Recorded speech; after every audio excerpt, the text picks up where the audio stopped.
Então eu vou me apresentar. Eu sou Maria José Souza,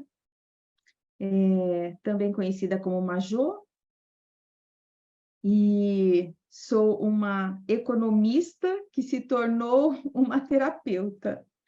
E há 20 anos eu estou nessa caminhada auxiliando pessoas a resolver os seus conflitos internos, externos, existenciais, espirituais, com as constelações familiares, com a programação neurolinguística, com várias técnicas, eu sou reikiana também, várias técnicas que vão agregando esse meu conhecimento, essa minha busca por estar sempre auxiliando, né? Pessoas e famílias.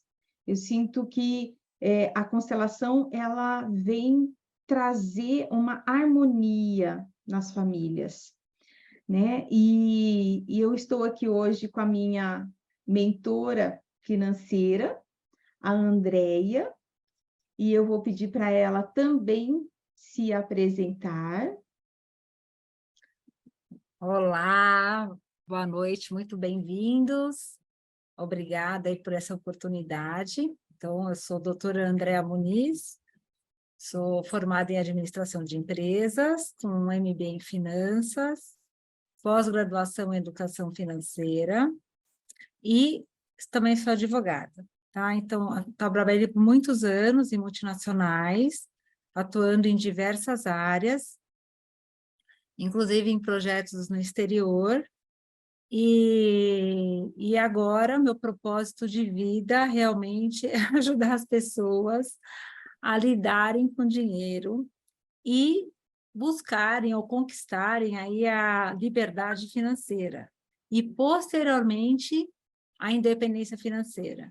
Então, o meu papel, né, o papel do educador, ele não é só ajudar as pessoas a se organizarem financeiramente ou de planejarem, né, suas metas, né, para sonhos.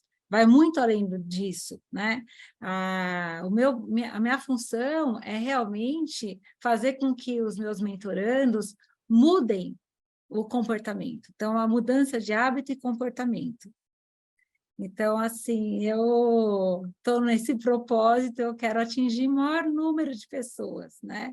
Que as pessoas tenham essa educação financeira, né?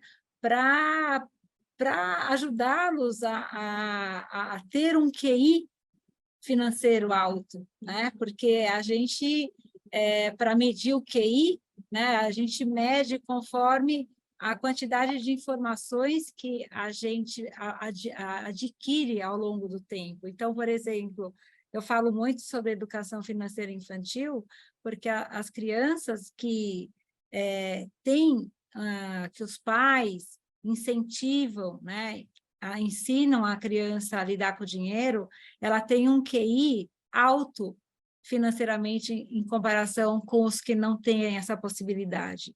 Então, vamos juntos trabalhar nisso, porque a gente tem que fazer com que a gente busque essa liberdade, né? Muitos até conseguem buscar independência financeira, mas é muito além disso, da gente fazer com que o poupar gere resultado, que o dinheiro passa a trabalhar para você também. Então, esse é o objetivo, né, de mudar esse hábito, né? As pessoas têm que aprender a poupar, né?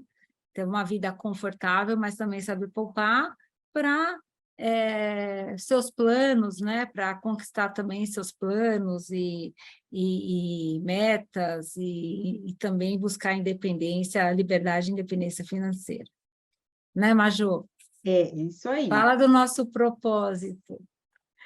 Então, às vezes a gente quer, né? Guardar, poupar, mas o que que acontece? Às vezes tem algo maior que não permite que a gente consiga. Eu mesma, durante muito tempo, vou fazer um controle financeiro, começava a fazer, né, minha contabilidade, quando via, já tinha perdido, né, a mão, e aí acabava passando um tempo. Então, assim, o que acontece? O que eu percebo, né, nas famílias? A gente quer, só que às vezes tem coisas que nos impedem de tomar uma atitude mais adulta.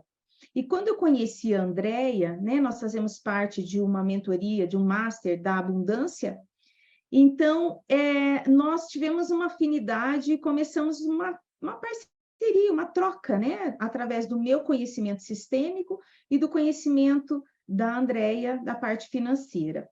Então, eu comecei a olhar para o dinheiro de uma outra forma, né? Porque o dinheiro, gente, ele é um símbolo, né? A gente olha lá a notinha, né? As moedas, a gente acha que é só aquilo. Não, o dinheiro, ele tem uma energia, um valor, né? A gente pode dizer que ele é uma energia de vida.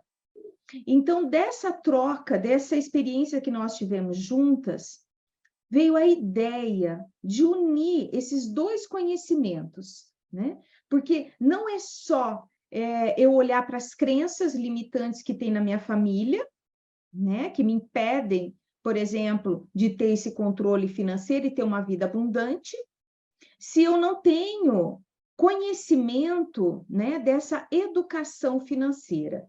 Então, o propósito aqui, né, dessa união, dessa parceria, é olhar para esses dois campos, que são campos que interagem, né? Então, quando eu olho para o meu sistema familiar, a gente, através da constelação, nós vemos uma radiografia do nosso lugar nesse sistema, né?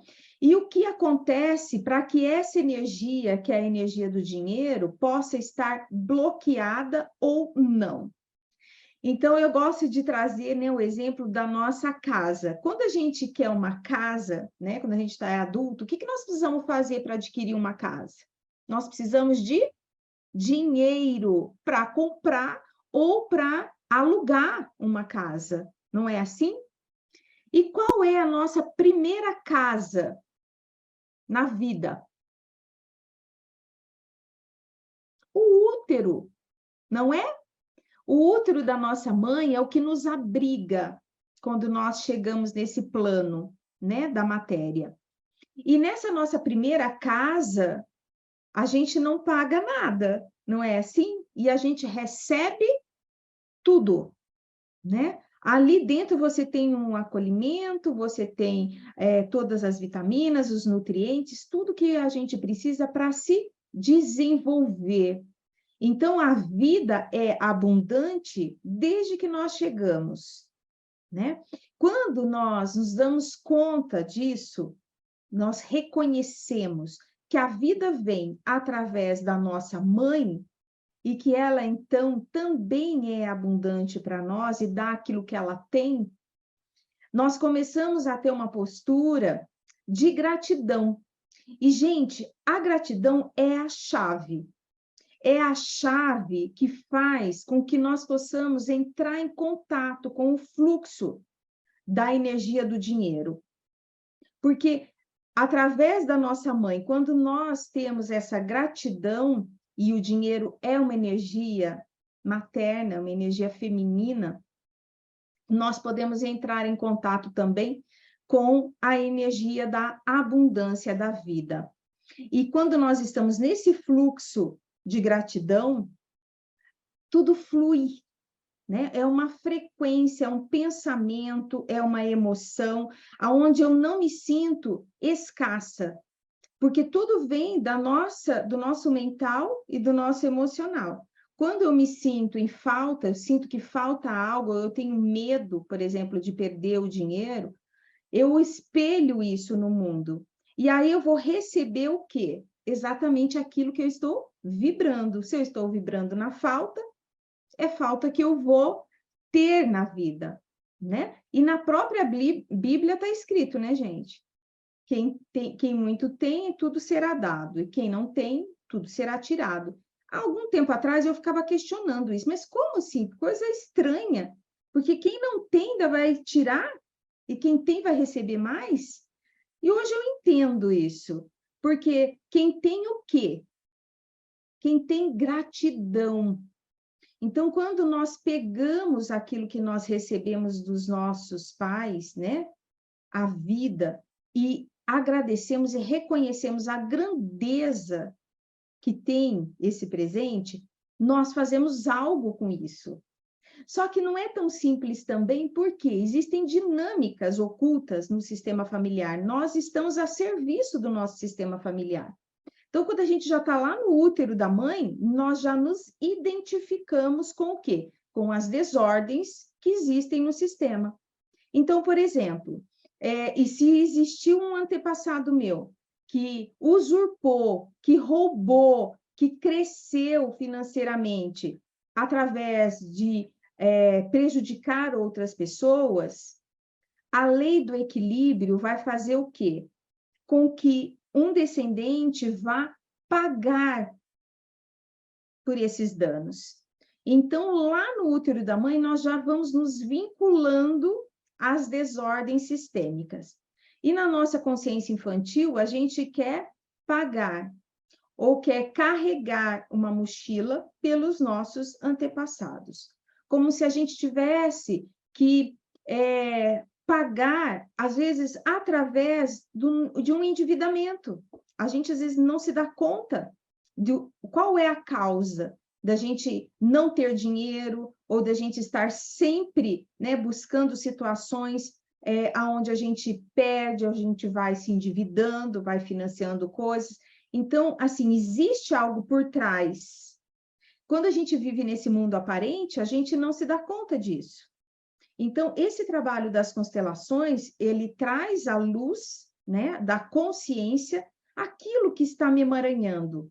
E aí a gente consegue sair dessa consciência infantil, onde a gente repete os padrões, né, da família, e a gente começa, então, a assumir uma postura adulta, que é se permitir olhar para o dinheiro, sim, se sentir merecedor, olhar para os nossos ancestrais e reconhecer que se tiveram danos lá no passado, a responsabilidade a gente pode deixar com eles, essa história é deles, não é nossa hoje.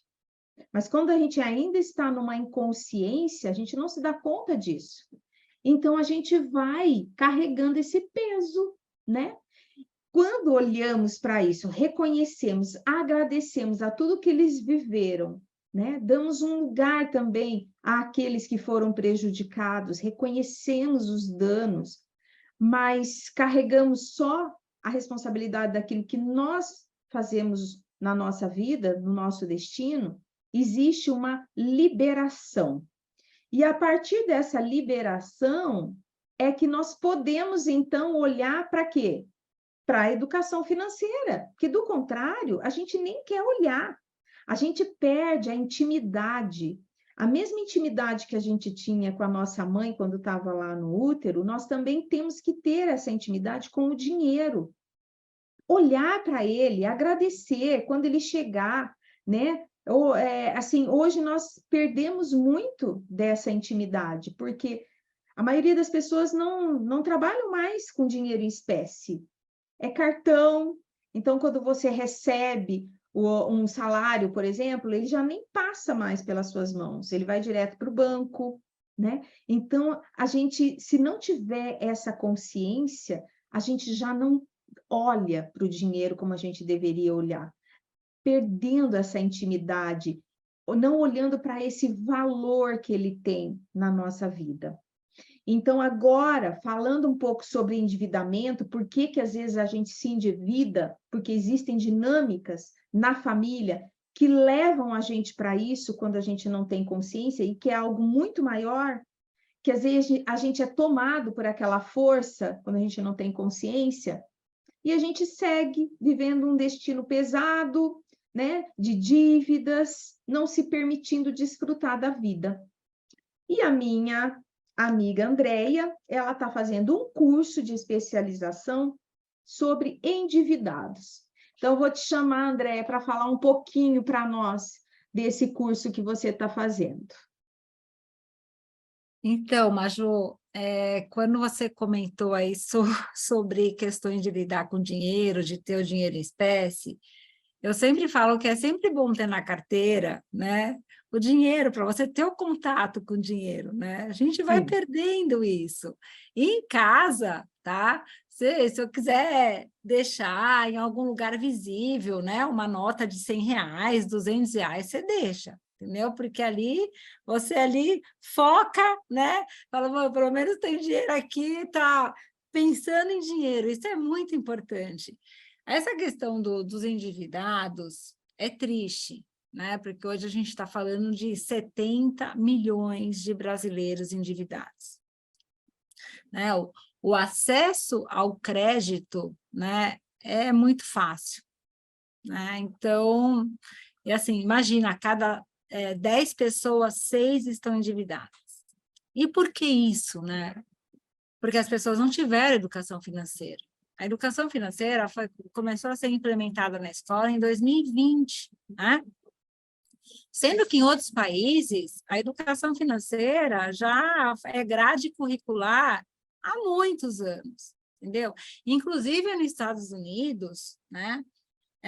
As crianças, elas têm educação financeira na escola, mas os pais estão incentivando as crianças em casa, né? Uhum. Para acompanhar essa evolução, né? Então, assim, na minha mentoria, quando se tem filhos, eu foco um pouco também na questão da educação financeira infantil, né?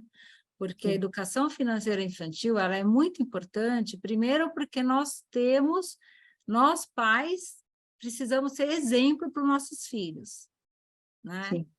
Então, assim, outro dia uma amiga minha procurou e falou, André, eu preciso que você dê uma aula de educação financeira para o meu filho. Aí eu falei, bom, tudo bem, então primeiro eu vou começar por você, né? É. Então, assim, por quê? Porque nós só temos que ser exemplos, né? Então, em 2020 foi implementado, mas quando a gente fala assim, mas e as pessoas que não tiveram, né, aprenderam na vida, né? Elas utilizam a educação financeira de forma intuitiva.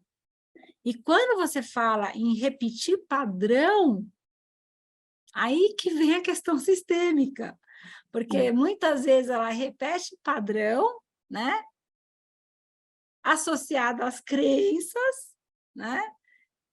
Não só familiares, mas da social, cultural. Uhum. Então, essa questão da educação financeira, ela tem um impacto social também grande, né? Você vê que as pessoas, o dinheiro, ele é um recurso, então a gente tem que saber cuidá-lo. E existe um método para isso, não dá para ser utilizado de uma forma intuitiva, né?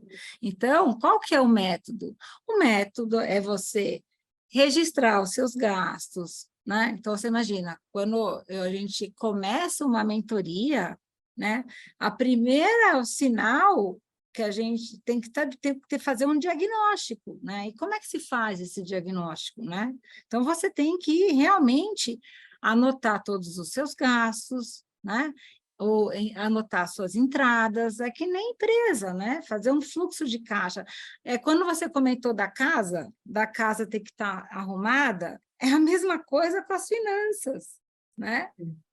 Então, tem que estar tudo em ordem, né? Então, assim, existem hoje aplicativos? Existem, mas alguns, se você não fizer a organização, não é só o registro, mas você tem que fazer a organização para que você possa analisar os seus dados. Então, não é só anotar, né? Não é só ir fazer uma compra, anotar, ou gastar com alimentação ou com saúde.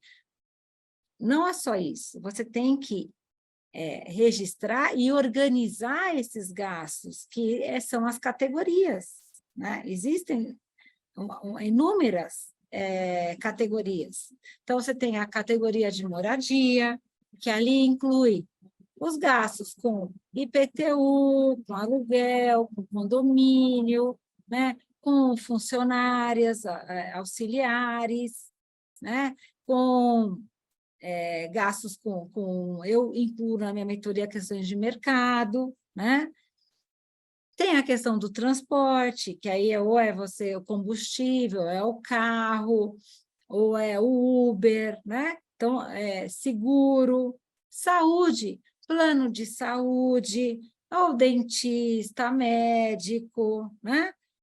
A questão dos gastos pessoais com higiene, né? Com os cosméticos, também depois entra a questão de o cabeleireiro, manicure, barbeiro, né? A outra categoria está nas despesas temporárias, né? Uma delas é presente. Primeira, a gente não tem noção de quanto a gente gasta com presentes. E tem que fazer um planejamento, incluindo também presente, né? Porque para você ter a curacidade na sua organização, né? Tem toda a questão de gastos com impostos, né? Então, quando você categoriza esses gastos, fica muito mais fácil para você fazer um planejamento financeiro, né? Um orçamento doméstico, né? Familiar. Até de lazer, né, Andréia? O lazer entra os restaurantes, bares, passeios, viagens, que eu acho isso muito importante, né? A pessoa tem que ter, para ela também ter uma saúde, né, mental, né? Então, assim, essa questão de, vou cortar gastos, tem que saber o que vai cortar, né? Então, quando a gente faz esse raio-x, esse diagnóstico por categoria, as pessoas elas conseguem tomar decisões para saber o que é gasto necessário, né? Ou o que é supérfluo, vamos dizer, desejos, né? Então, assim, existe... E aí, quando a gente fala dessa questão de gastos necessários e supérfluos, isso também está ligado à questão da educação financeira infantil, que às vezes a gente não teve, porque a gente não aprendeu a fazer escolhas. Depois eu vou falar um pouco sobre educação financeira infantil, né? Porque eu acho que deve ter muito pais, mães aqui, padrinhos, tios, né? Que eu acho que é válido, né? A gente falar um pouco sobre isso, porque nós precisamos nos preocupar, né? Que quando as pessoas, né, a população, ela for educada financeiramente, então, assim, menor será a chance de terem pessoas endividadas, né? Porque elas farão escolhas inteligentes, né? Ou utilizarão a inteligência financeira, né? Teremos pessoas com mais chances de saber lidar com o dinheiro, investir o dinheiro e fazer com que o dinheiro trabalhe para ele. Então, isso é muito importante, né, para o futuro. Pessoas se planejando financeiramente, né, para uma reserva financeira, né, que a gente tem que criar essa reserva, né, pelo menos 6 meses, né? Como se cria uma reserva financeira? Reserva financeira geralmente de 6 meses a 1 ano, tá? Do valor do teu custo mensal. Então, se você gasta aí, em média, R$ 5.000 por mês, você tem que formar uma reserva financeira em torno aí de 30 mil, tá? E essa reserva financeira, ela tem que ficar numa aplicação com uma liquidez diária, né? Então, a gente tem aí o CDB, né? Hoje em dia, existem aplicações melhores do que a poupança, porque hoje a gente tem aplicações com liquidez diária, né? A gente tem o CDB, né? Então, assim, as pessoas não precisam deixar o dinheiro na poupança. E, olha, vou te falar, eu às vezes pego mentorandos e mentorandas que têm essa concepção, esse tabu, né, que o pai lá atrás falava que a poupança era o lugar mais seguro para se deixar o dinheiro. E essas pessoas deixam 200, 300 mil reais na poupança. E aí, quando se contrata uma mentora financeira, fala, gente, como é que seu dinheiro está na poupança, sem julgamento? Espera aí, só nesse mês, se você aplicar seu dinheiro, você já pagou a sua mentoria, né? E às vezes a pessoa tem resistência. E aí você tem que pegar na mão e falar, vamos lá, vamos aplicar seu dinheiro. E assim, as pessoas também muitos não têm o conhecimento que existe um fundo garantidor que até 250 mil reais, se o dinheiro tiver num CDB, alguns tipos de aplicação, né, inclusive poupança, tá? Se o banco quebra, existe esse fundo que ele é como se fosse um seguro, né? Ele te devolve o dinheiro limitado até 250 mil. Né? Então, eu sou do tipo que também não gosto de concentrar o dinheiro no mesmo lugar. Né? Hoje a gente tem bancos muito bons, né? Inclusive bancos digitais, né? Então a gente não precisa concentrar o dinheiro numa única instituição financeira bancária. Né?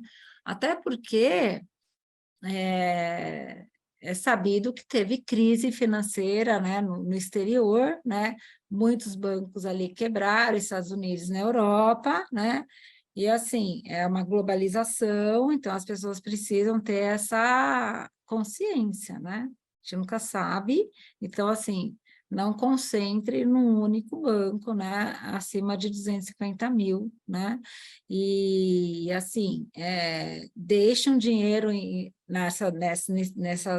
CDB, em CDI, ou aplicações que o FGC garante, para você também não ter nenhuma surpresa, né?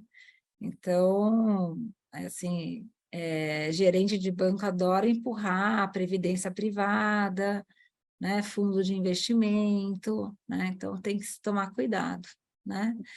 Mas é isso, né? Depois a gente pode deixar você falar um pouquinho, e aí depois vamos falar um pouquinho sobre educação financeira infantil e também, depois do seu exercício sistêmico, né? Depois que as pessoas fizerem esse exercício e verem, né? Ou sentirem, analisarem como que está a relação com o dinheiro, a gente fala um pouquinho aí do planejamento, né, com a gestão financeira pessoal, tá bom?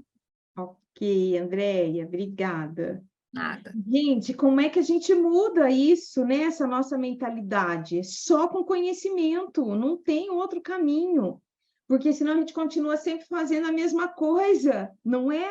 Então, quando fala em aplicação, quando a André me falou de algumas aplicações, eu falei, gente, eu nem entendia nada disso. Hoje eu, né, entendo, sei aonde eu vou decidir colocar o meu dinheiro, e muito mais que isso, gente, a mentalidade de que a gente pode, de repente, fazer diferente dos nossos pais, né? Porque eu sempre escutei do meu pai, com 10 anos de idade, ele perdeu o pai dele e ele foi viver no mundo, né? E desde muito pequeno, ele falava, eu não tenho segurança, então eu vou ter que guardar dinheiro para minha velhice. Meu pai sempre pensou, desde muito jovem, e mesmo sem estudo nenhum, o meu pai constituiu um patrimônio. Por quê? Porque ele tinha uma mentalidade próspera. Nunca vi meu pai reclamar de nada.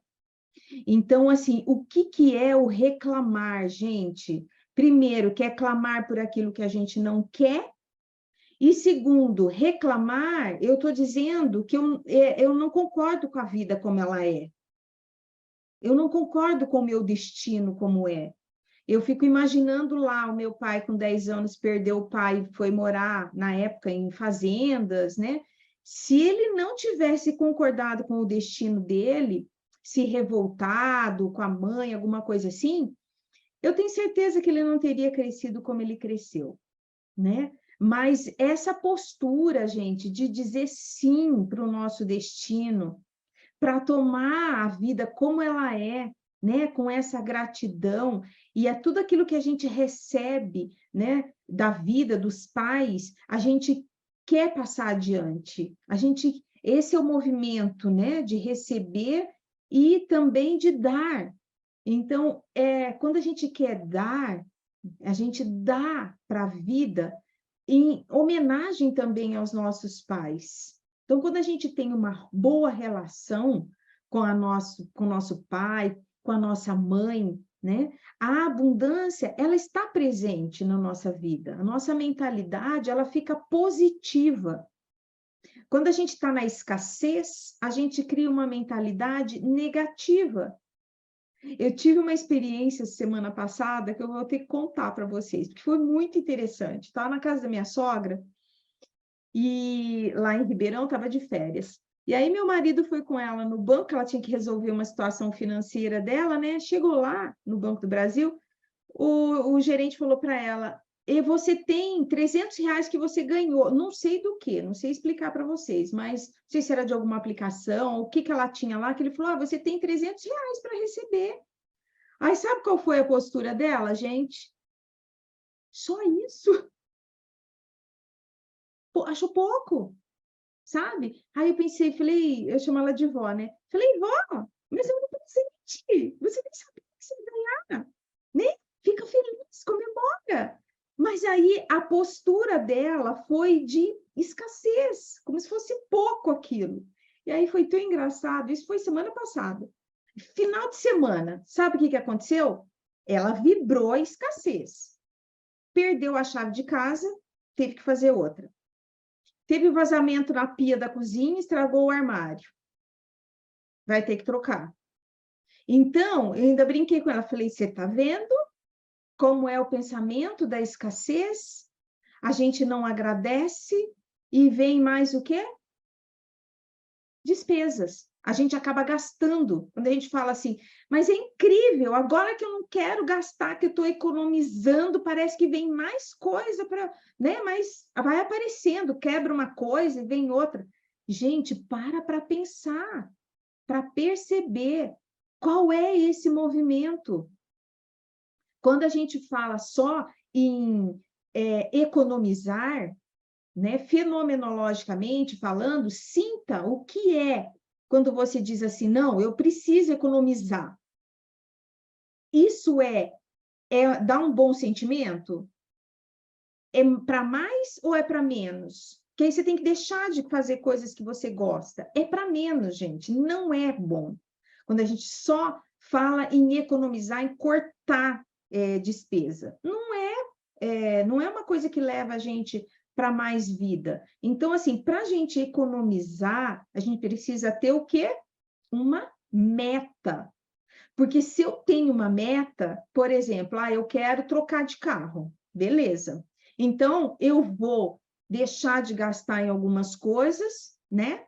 Cortar alguns gastos, para quê? Para implementar essa minha meta, que é trocar de carro. Isso motiva? Sim, tem uma motivação. É igual quando a gente faz com as crianças, coisas que a gente quer que as crianças façam, por exemplo, e que a gente impõe como uma obrigação, não quer fazer. Mas se você fizer de uma forma lúdica, né, uma brincadeira, você vai ganhar algo se você fizer, vai se motivar, vai fazer. E nós somos assim na vida também. Então, às vezes, o que eu vejo, tem pessoas que têm condição financeira, mas não faz um investimento, às vezes gasta tudo, por quê? Porque não tem meta, e nem acredita que pode. Quando a gente precisa ter uma mentalidade abundante, de acreditar, de confiar na vida. E conforme vai mudando a nossa mentalidade, você vai colocando meta, o que que acontece? O universo conspira, gente, a favor. Existe sim um fluxo de abundância disponível para nós.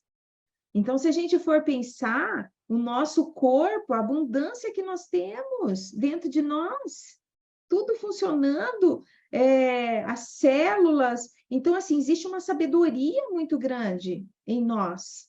E da onde vem isso? De um poder maior, um poder criador.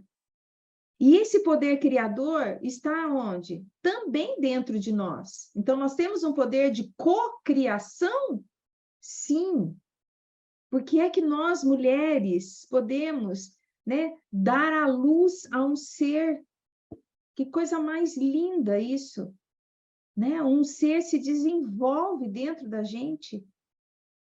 Isso não é um poder enorme, uma graça, uma abundância?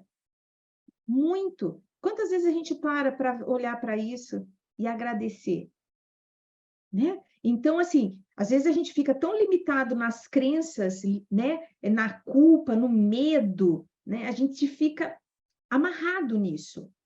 E a culpa vem muito da onde? Às vezes, dos nossos pais, da nossa família não ter tido uma condição financeira abundante, e aí o filho fica numa sensação de culpa, como se, para pertencer a esse sistema familiar, eu preciso ser igual a eles.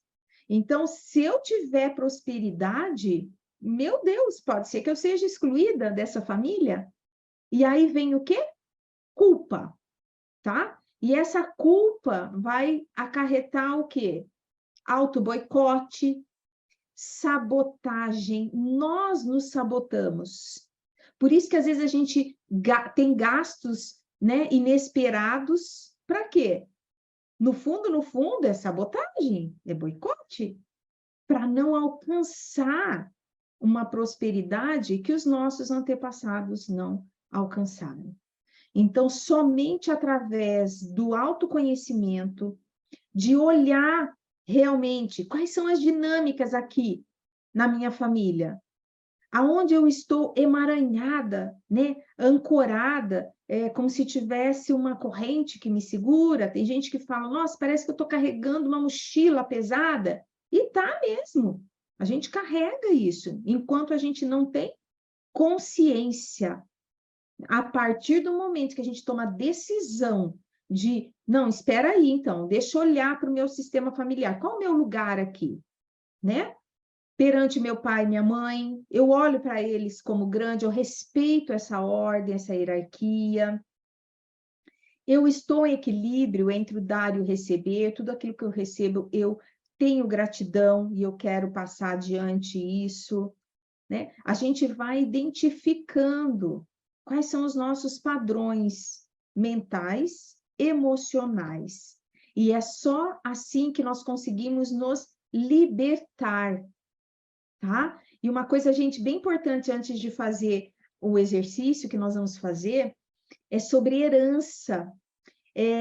Quando é que uma família consegue constituir um patrimônio? Às vezes a gente acha que é o homem trabalhou e conseguiu conquistar. Sim, o homem trabalhou, mas quem está ao lado desse homem?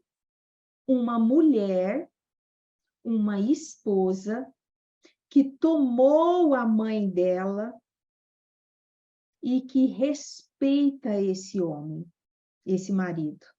Então, essa mulher, ela é responsável pela abundância.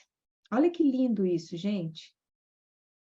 Quando existem heranças que estão bloqueadas, né? Que às vezes as famílias não conseguem fazer um inventário, por exemplo.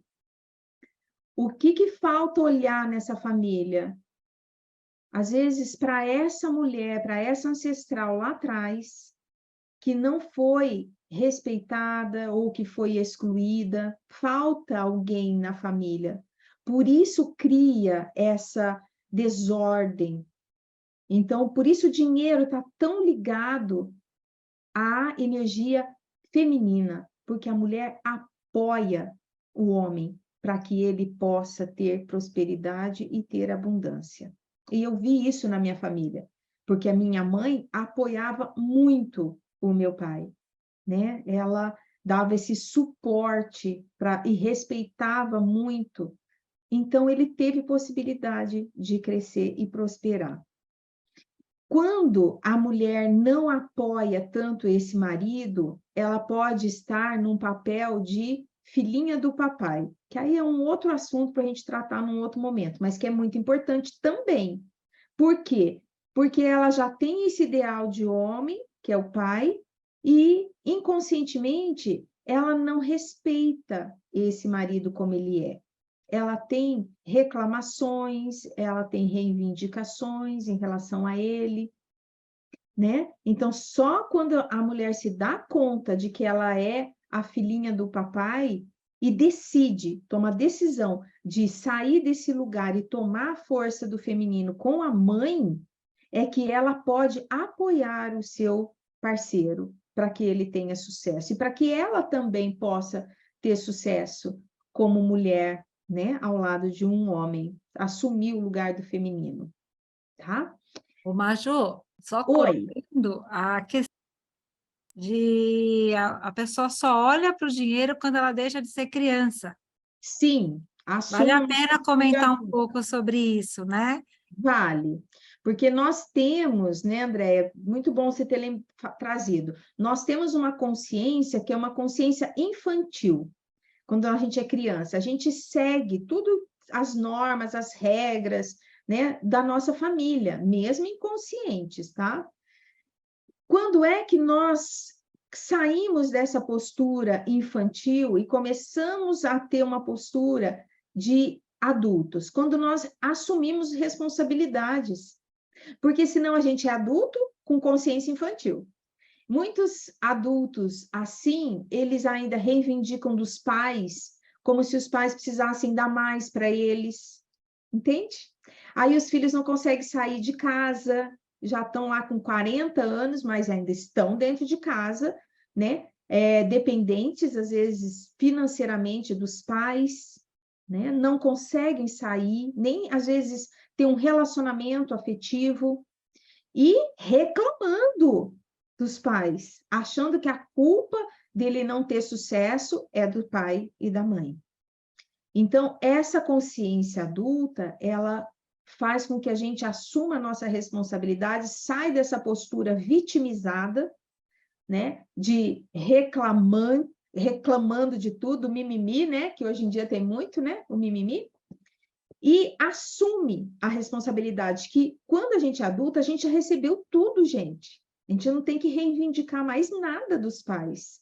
A gente já tem a vida, tem educação, tem força para fazer e conquistar. Porque o dinheiro, ele tem um poder de trazer aquela coisa do trabalho. Quem tem trabalhou tem esse poder de olhar para o dinheiro com muito valor. É Quem a, que- não, não é a é assim? questão do lei do dinheiro. Existe a lei do dinheiro, Sim, você fala um sabe, né? pouquinho. A lei do dinheiro é, primeiro, a gente tem o dom e a gente monetiza, né? O nosso dom é monetizar. Então, um artista, ou mesmo qualquer profissão, então Deus te deu esse dom e você vai monetizar através do seu dom. Então, o dinheiro entra, né? É Isso, um ciclo. Depois você tem que gastar com a sua vida ali, né? Com as suas despesas, né? Com o custeio da sua vida. A outra lei é a questão da doação, sim, a né? importância. A gente tem que doar, nem que seja nosso tempo, né? E a outra lei é a lei do investir. A gente tem que ter um dinheiro para investir. Então, quando a gente faz também a mentoria, nem que seja tipo R$ 50, entendeu? Ou R$ 10, mas esse dinheiro tem que ser para investimento, né? Sim. Então, assim, é muito importante a pessoa ter essa consciência da lei, porque é um ciclo, né? E quando você fala de crenças, né, e tudo mais, não só das crenças, né, ou também a forma que a pessoa foi criada, né, de lidar com o dinheiro, isso daí também influencia muito. Então, você vê, meu pai, mesmo o esquema do seu, né? Cresceu, desde os 12 anos começou a trabalhar e foi crescendo, teve o apoio da minha mãe, né? Que também ajudou, contribuiu e cresceram, né? E ele, na sabedoria dele, ele me ensinou, Sim. né? Ser uma pessoa educada financeiramente, né? Então, Dá porque valor, né? ele falava sobre finanças com a gente, falava sobre dinheiro com a gente, e deixava tudo isso muito claro. Ele envolvia a família inteira para fazer o planejamento familiar, Sim. né? Então, a gente tinha consciência, né? O meu pai, e assim eu sempre falo para as pessoas que também me procuram, se faz necessário, né, uma mesada, né? Porque é a forma que a criança tem de começar a lidar com o dinheiro, E a né? responsabilidade, E ter né? essa responsabilidade, porque ela faz parte também do planejamento familiar, dos gastos dela, né? Sim. Então, é lógico que tem a mesada por idade, né? Então, indica-se que até 10 anos você dê uma mesada pontual para o gasto simples, né? Um Aham. lanchinho, ou sair no shopping para tomar um sorvete, né? Coisinhas mais pontuais, né? A partir do momento que a criança vai adquirindo autonomia, né? Muda-se, né? A forma de conduzir. Mas o mais importante de tudo é fazer com que a criança saiba fazer escolhas inteligentes, né? E também comece a partir dos 14 anos, pensar num poupar, né? Porque as crianças, as adolescentes, elas querem começar a pertencer. E ela não está muito preparada para poupar, né? Ela quer pertencer, então você tem que ensiná-la, falar, olha, eu te dou uma mesada, você tem que saber administrá-la, né? É Sim. como se o meu pai fez isso, né, no passado, né? Ele abriu uma conta e falou, vou colocar o dinheiro aqui da sua mesada e você vai administrar, né? Vamos fazer o planejamento de onde você vai gastar e você faça escolhas, né? E E é nunca me legal. fure, e nunca me fure essa conta, né? Não peça dinheiro para sua mãe, porque se eu souber, não vai ter mais mesada. Então, isso foi uma forma do quê? De você criar essa responsabilidade, né? E eu vejo, Andréia, legal assim, porque minha filha já está morando fora, né? E a gente dá uma mesada. Quando era a gente que pagava tudo, então assim, nem pensava, eu quero isso daqui, não sei o quê. Mas quando já tem o seu dinheiro, fala, agora eu vou pensar, acho que eu não vou gastar com isso, não, vou guardar. Então você vê como vai mudando, né? A responsabilidade. E ela Sim. lá, já como estudante, tem a mesada dela, mas ela consegue economizar um pouquinho, guarda, né? Quando ela quer alguma coisa, um show, alguma coisa assim, ela tem o dinheiro dela. Então, é importante. Só que, gente, o dinheiro às vezes é um tabu. Avalia na sua família. Como foi que na sua família se falava de dinheiro? Porque muitas famílias o dinheiro é sujo, aquela crença de que rico não entra no reino dos céus, então tem as crenças religiosas também, tudo aquilo, né, que às vezes eu recebo, eu tenho como se não pudesse ter, né, essa prosperidade em função até de uma espiritualidade, né, uma religiosidade. Então, quantas crenças limitantes, né, nós trazemos da nossa família? Então, através do autoconhecimento, a gente vai se dando conta, peraí, como é que é a minha relação mesmo? Porque no nível racional, gente, a gente fica vamos dizer, numa dimensão, num nível aparente. E no nível fenomenológico, a gente vai para um nível profundo, aonde a gente vai encontrando realmente o que é a verdade, que às vezes não é o nosso pensamento, nossa mente, ela mente para nós, gente. Ela mente, ela engana a gente. Então, ir para esse nível mais profundo é poder realmente reconhecer Como é a minha relação? Tem pessoas que eu pergunto, qual é a sua relação com a sua mãe? Ah, é boa, a minha mãe é minha amiga, eu conto tudo para ela. Eu digo, essa relação não é boa. Não é. Porque mãe não é amiga. Relação de amigo é assim, ó, um ao lado do outro, equilíbrio.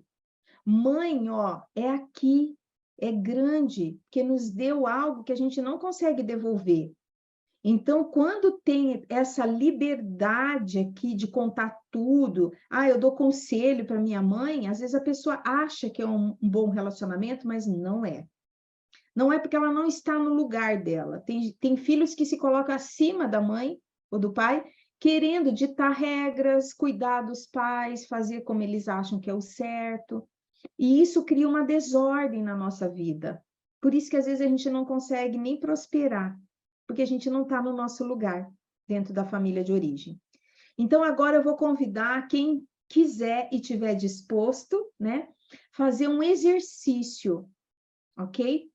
Um exercício que a gente chama fenomenológico. Por que é fenomenológico? Porque é um fenômeno, é aquilo que eu vou sentir nesse momento, que talvez eu nem tenha me dado conta durante toda a minha vida. Porque a gente vai para um nível mais profundo de informação do nosso corpo. Porque a gente traz todas as informações dos nossos pais, dos nossos ancestrais, no nosso DNA, no nosso corpo. Então, quando a gente sai da mente racional e entra em contato com o nosso corpo, ele vai nos dar informações preciosas, ok? Como que vai funcionar esse exercício? Vocês vão precisar ficar de pé aí no ambiente de vocês, tá?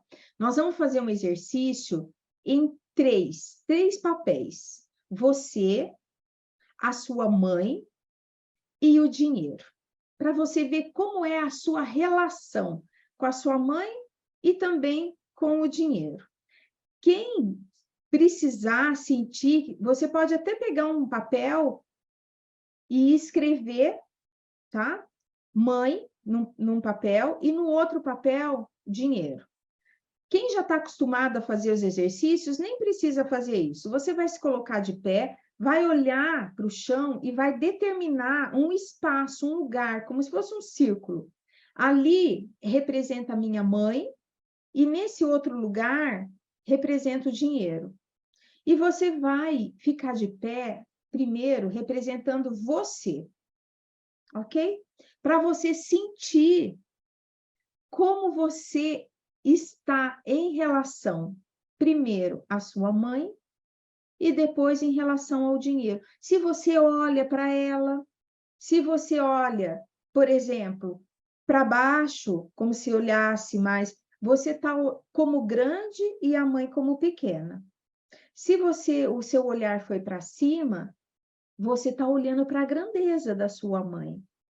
Então, o corpo vai dizer, gente, tá? Você não vai ter um comando, mas o corpo vai mostrar. De que forma? Você vai se colocar de pé, ok? Quem quiser pode já se levantar. Se coloca de pé, solte os seus braços.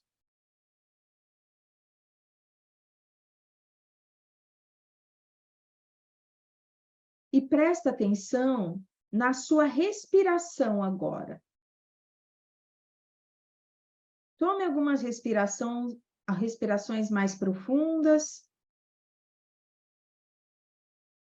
Vai entrando em contato com o seu coração, com os batimentos do seu coração, o pulsar. E agora você vai renunciar aos seus pensamentos, sem pensar em nada. Renunciar também à sua intenção. Você não tem intenção agora nenhuma. E também sem emoção. Você vai entrar num papel de neutralidade, onde você vai permitir que o seu corpo te guie. E o seu corpo vai te mostrar agora aonde é o lugar que está a sua mãe. E você vai imaginar ela ali, nesse lugar. E vai identificar também um lugar aonde está o dinheiro. Marque esse lugar. E agora você vai perceber em você para onde os seus olhos olham.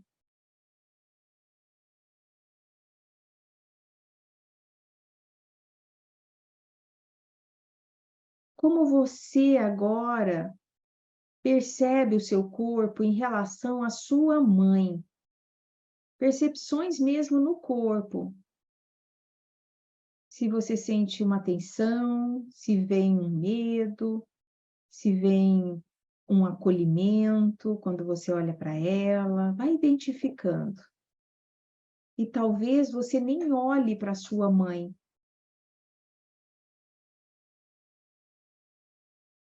Você vai agora perceber você em relação a ela.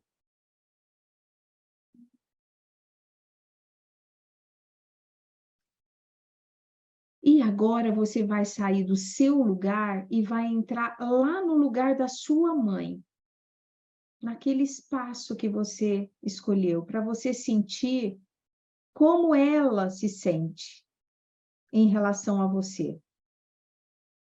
Deixa todos os pensamentos de lado, sem nenhuma intenção e sem emoção, só prestando atenção no corpo. Para onde a sua mãe olha? Talvez ela olhe para você e talvez ela olhe para outro lugar. Talvez a mãe olhe para uma criança que ela perdeu antes de você, para um aborto, para uma criança que nasceu e morreu prematuramente. Talvez essa dor foi tão grande que a mãe ficou vinculada a esse filho.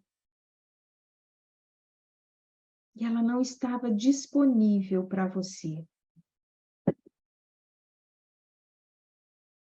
Ela estava envolvida na dor dela.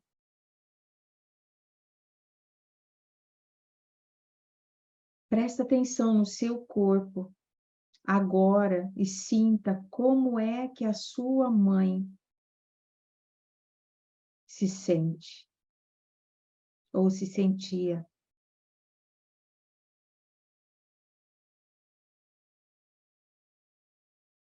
Se a sua mãe olha para o dinheiro, se o dinheiro está próximo dela ou distante, se ela já tinha uma dificuldade em relação ao dinheiro. E agora você vai sair do lugar da mãe e vai lá para o lugar do dinheiro, para o espaço que você escolheu. Entre no lugar do dinheiro. Sinta a energia do dinheiro. Se ele se sente preso, se o dinheiro se sente visto,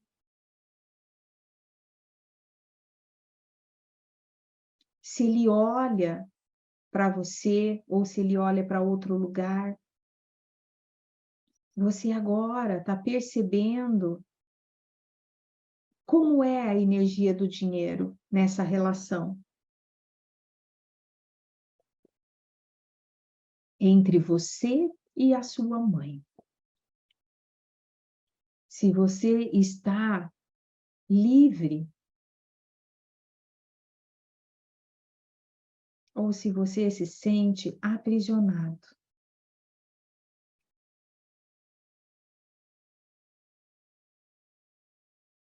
Quais são as sensações no corpo?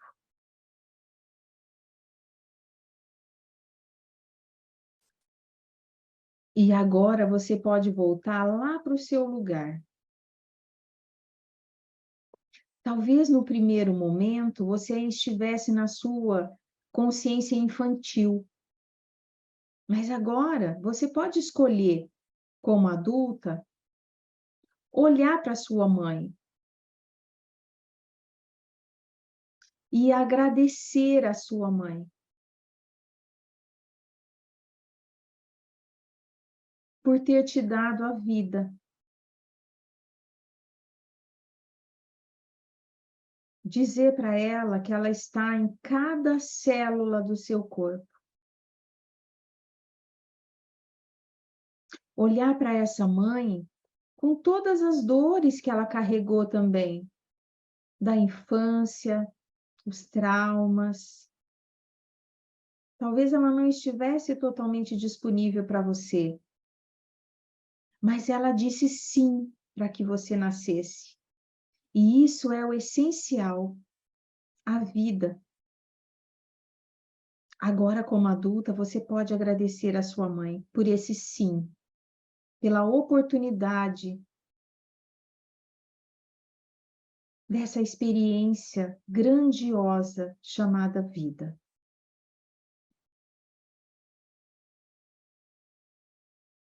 Perceba como você se sente, se você consegue agradecer a sua mãe de coração e dizer para ela: obrigada por ser minha mãe.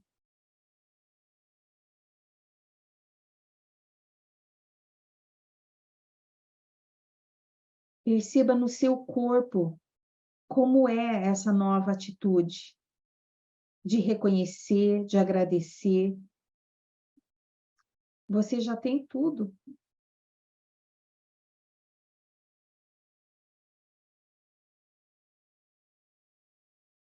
Você pode sim escolher ficar no seu lugar de pequena, de filha, deixando ela no lugar de grande.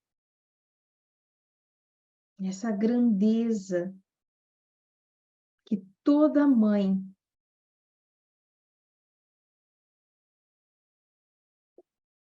tem quando dá à luz a um filho.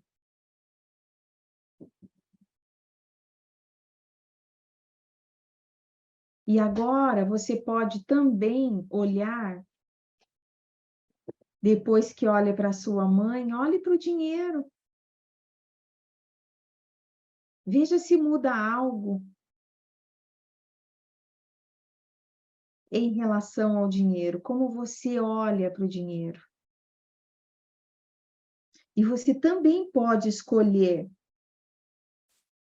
se abrir à energia, não só da mãe, mas também à energia do dinheiro. Como você se sente quando agradece também a essa energia de troca, que é uma energia carregada de esforço, de trabalho. E esse é o valor que nós podemos dar ao dinheiro, a possibilidade que ele nos proporciona de investir em nós, no nosso crescimento. Agora vai voltando, tomando consciência do seu corpo, caiu um pouquinho a internet aqui, mas já voltou. Então, tome consciência do seu corpo agora, vai voltando para o seu lugar, com uma nova consciência de que o sim, gente, é uma força poderosa. Quando a gente tem aceitação e gratidão à realidade, à vida como que ela nos presenteia com mais. E você também pode se presentear com mais, né? Mais conhecimento, mais possibilidades, né, de crescimento. Então, espero que vocês tenham tido percepções, né? Isso é uma atitude, gente, deveria ser natural em nós, né? É essa atitude da gratidão no dia a dia, a tudo, né? A gratidão, ela é uma chave poderosa que vai abrindo portas para nós. E vocês puderam ter um pouquinho de conhecimento, da experiência do que é esse campo fenomenológico, né? Num primeiro momento, talvez quem tenha feito pela primeira vez, fica mais... ainda não tenha tantas percepções, mas quanto mais a gente pratica e vai entrando mais, né, nesse campo, mais a gente vai expandindo a nossa percepção também. E imagina, esse é só um exercício, né? Quando a gente faz uma constelação, colocando a nossa mãe, colocando o dinheiro, aquilo que impede a gente do sistema para que a gente tenha essa abundância, né? Existe uma profunda liberação. E não é só para nós, viu, gente? É uma liberação que vem para todo o sistema familiar, porque esse trabalho, ele tem uma ressonância. Então, quando nós constelamos um tema, né, para a gente, isso vai atuar para todos da nossa família. Então, é um grande presente para todos.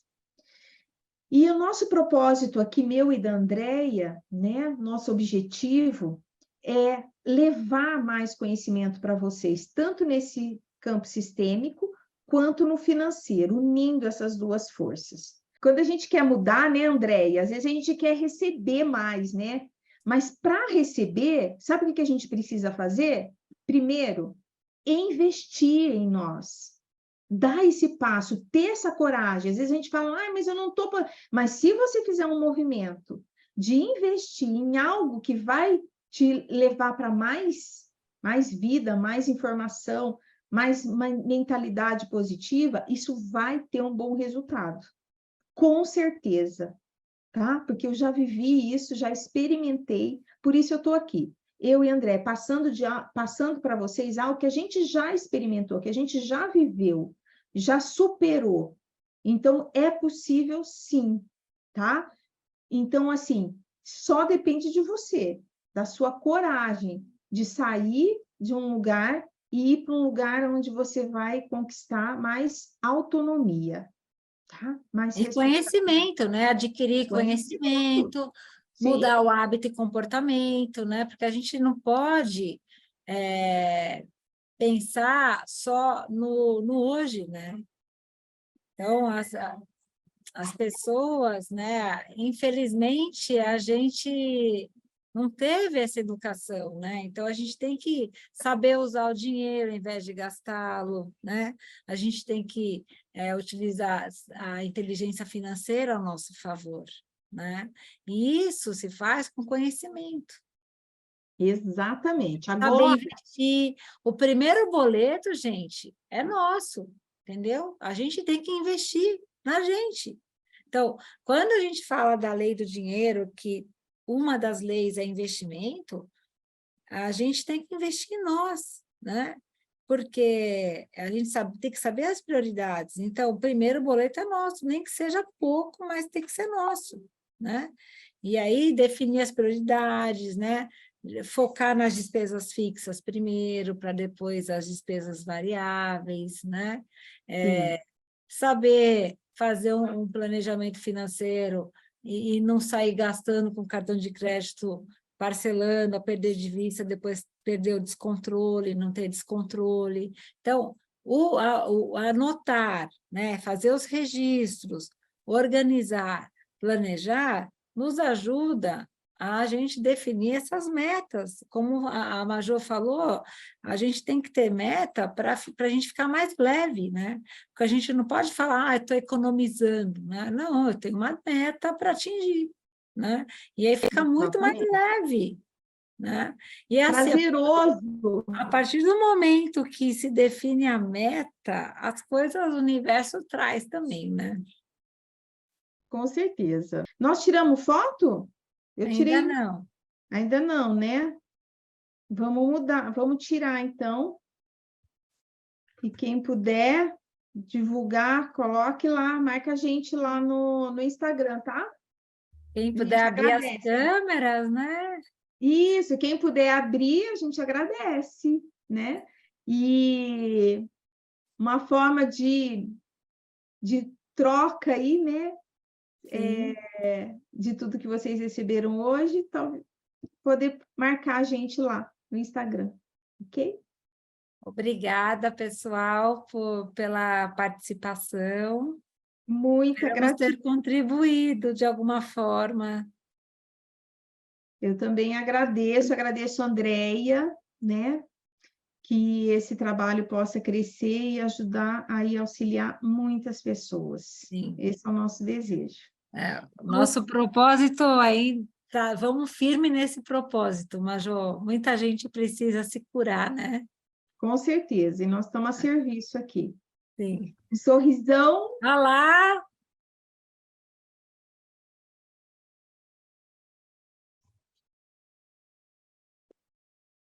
Oi, Tchau. pronto. Oi, Carol. Oi. Obrigada, Carol, pela Obrigada a ajuda. vocês, meninas. Gratidão, então, a Gratidão. todas. Uma ótima noite. E a Carol vai colocar lá no grupo as informações, tá? Valores, tal. E qualquer dúvida, entre em contato também com a gente, que nós estamos aqui para auxiliar. Ok? Sim, sim. Um, Beijão, gente. um beijo Tchau. grande, então, para Gratidão. vocês. Tchau. Tchau, tchau.